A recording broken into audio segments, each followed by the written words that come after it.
Hello students, welcome back in Mangalam classes. बच्चों, class 9th का topic है सर्वांग समता, जिसमें त्रिभुज के बारे में हमको पढ़ना है कि त्रिभुज सर्वांग सम कब होते हैं, इसके बारे में पढ़ना है। तो आइए देखते हैं इसके क्या नियम है, क्या गुण है। सर्वांग समता पिछले वीडियो में भी बताया गया था, दो आकृतियां सर्वांग सम कब होते हैं, लेकिन आज यह वीडियो स्पेशली त्रिभुज पर डिपेंड करता है। सर्वांग समता, यदि एक त्रिभुज की सभी भुजाएं तथा सभी कोण, एक त्रिभुज के सभी भुजाएं तथा सभी कोण दूसरे त्रिभुज की संगत भुजाओं तथा कोणों के समान हो। अब यहाँ पे समझिएगा, AB का संगत DE माना गया है, BC का संगत EF माना गया है और AC का संगत DF माना गया है।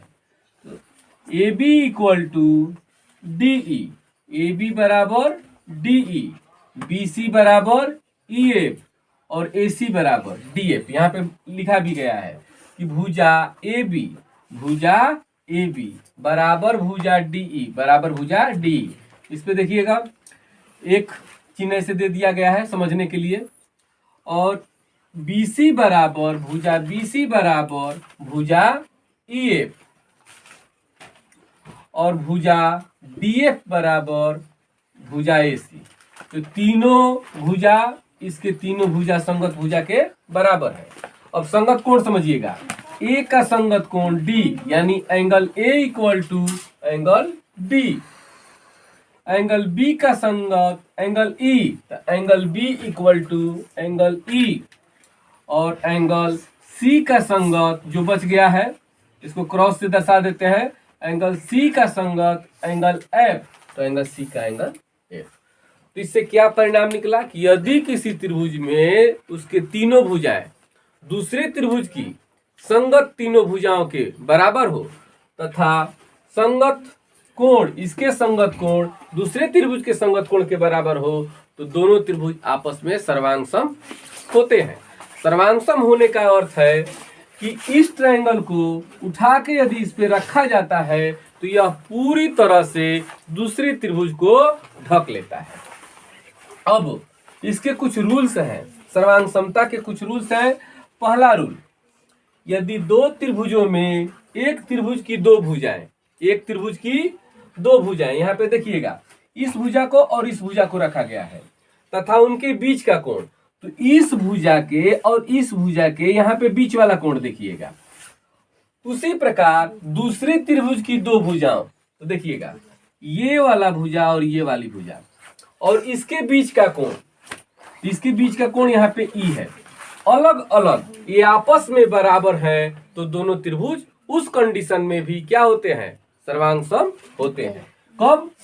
जब इसके दो भुजा और बीच वाला कोण और इसके दो भुजा और बीच वाला कोण आपस में यदि संगत ये बराबर है, तो दोनों त्रिभुज आपस में क्या होते हैं, सर्वांग सम होते हैं। यानी कहने का मेरा अर्थ है कि इस त्रिभुज को उठा के यदि यहाँ पे रखा जाए तो ये त्रिभुज इस त्रिभुज को पूरी तरह से कवर कर लेगा, यानी ढक लेगा। यहाँ पे वही बात समझाया गया है कि भुजा AB बराबर भुजा DE, भुजा AB बराबर भुजा DE और भुजा BC बराबर भुजा EF और बीच वाला एंगल यहाँ पे B है और यहाँ पर E है, तो angle ABC equal to angle DEF। अतः हम कह सकते हैं कि त्रिभुज ABC सर्वांग सम त्रिभुज DEF है। यह जो चिन्ह है आपका, यह सर्वांग सम का चिन्ह है। किसका चिन्ह है? सर्वांग सम का। तो अब आगे की ओर बढ़ते हैं। तो बच्चों, इस पहला रूल को हम संक्षेप में बोलते हैं हिंदी में भुजा कोण भुजा, इंग्लिश में इसको बोलते हैं SAS, मतलब side angle side, S for side, A for angle, S for side, यानी साइड एंगल साइड। अब बच्चों, दूसरे रूल की ओर चलते हैं। दूसरा नियम मेरा क्या कहता है, सर्वांग समता का दूसरा नियम, यदि दो त्रिभुजों में एक त्रिभुज के दो कोण तथा उनके अंतर्गत भुजा, तो एक त्रिभुज के दो कोण और इन दोनों कोणों के बीच वाली भुजा और दूसरे त्रिभुज के दो संगत कोण, दूसरे त्रिभुज के दो संगत कोण और उनके अंतर्गत भुजा, मतलब ये दोनों कोणों के बीच वाली भुजा यदि अलग अलग ये बराबर है तो उस कंडीशन में भी दोनों त्रिभुज सर्वांग होते हैं।